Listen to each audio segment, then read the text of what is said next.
Hi family, I am Dr. Mo and I am your favorite colon hydrotherapist, delivering GPAC standards, compliance, and board licensing to colon therapists and alternative schools. I want to share some of my notes with you that I'm going to be sharing with my foundation level colon therapy students this afternoon. I have 3 students in my course this afternoon, and they are not in the state of California, so get ready because you will be having a colon therapist in your area very soon that can be of high and deep reverent service to you by this April. So just give me a moment to get to April, get these 3 amazing souls trained and ready to hold you in light. But I want to share some information with you that I'm going to give to my students. And it's mainly about how did we get here? How did we get to this point? Well, in 1910, 116 years ago, J.D. Rockefeller completely changed the medical field and the pharmaceutical field, completely eliminated everything was happening prior to that, and I'm going to get to what was happening in the hospitals prior to him taking over the hospitals. And he also took over the medical schools. So he took over the hospitals, the medical schools, and the pharmaceutical industry, made it one to work in between each other, right? This triangle going on, all for his benefit, for him to use all of the excess oil and stuff that he couldn't sell on the other platforms.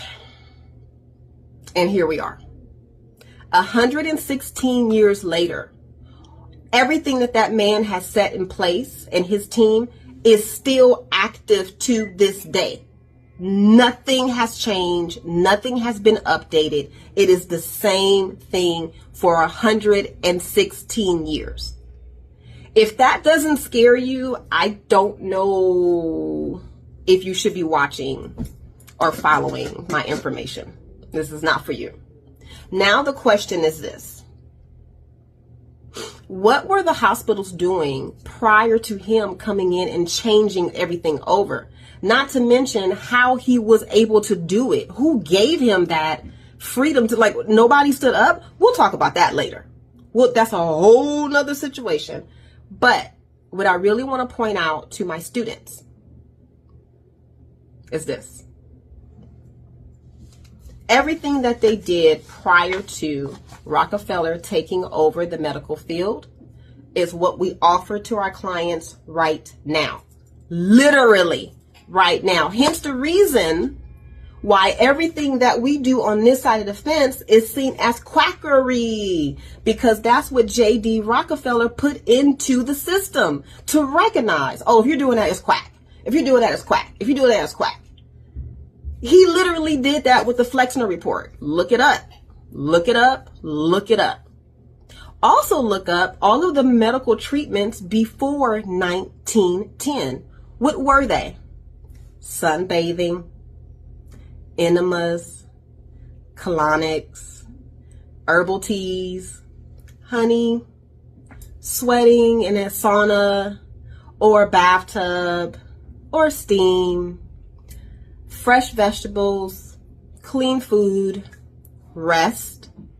Now, this is the beautiful thing about hospitals before 1910. Majority of hospitals had what you call sun porches. Now, my people are from the South, so if you're from the South, you know what a sun porch is.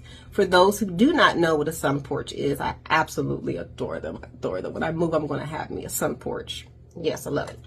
So sun porches are screened-in porches where there are beds, actually medical beds, lined up from that side all the way down to that side. And they would put their patients, line them up, put their patients in the bed and allow the sun to do his job. And they would just lay in the bed with the sun on them, on a porch with fresh air. The breeze is going. You got the birds. Normally it's some type of running water by them. Maybe they're by a creek or they have something running, you know, for the ambiance. Can you imagine? Oh, could you imagine?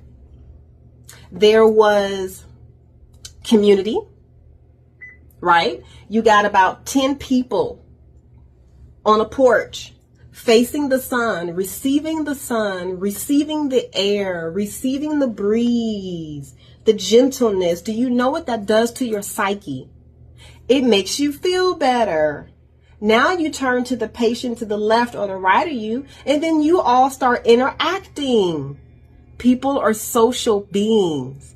So it boosted everybody's immune system, their morale. And next thing you know, they're walking out the hospital 2-3 days later, not needing surgeries, not needing any harsh medication, etc., etc., etc. So technically, hospitals back then were more so like what we would consider a retreat right now. Isn't that the craziest thing in the world? That is the craziest thing in the world to me. Unbelievable. Also, what they had before 1910 is that they had these locations called wellness centers. Let me tell you something. I have seen so many amazing pictures of these businesses, and I'm just like, yo, give me one of those. Like, give me the property to do that. These wellness centers or rejuvenation centers, man, people will travel from India, they will travel from China, they will travel from all over the world to come to these places in the US just to sit by the hot springs. Just to get fed a certain menu because it's clean, it's healthy, the elites do it. I'm just going to reset my body for the spring so I'll be fresh for the summer. That's what they did. That's what people who had money, they still do that now. But that's what health was back then. It wasn't all this fluff and fluff. So before 1910, when you came into the hospital, it didn't matter what was happening with you. My client's getting ready to come in. Doesn't matter what was happening with you. They would draw your blood and then go test that. And then while they're doing that, they will send you to go get an enema. Most of the time, by the time they would get the blood results back, that patient is well. They also had colon therapy in the hospitals before 1910. Amazing. So let me go ahead and take care of my client. Until then, you guys, I will see you on the other side. Stay magical.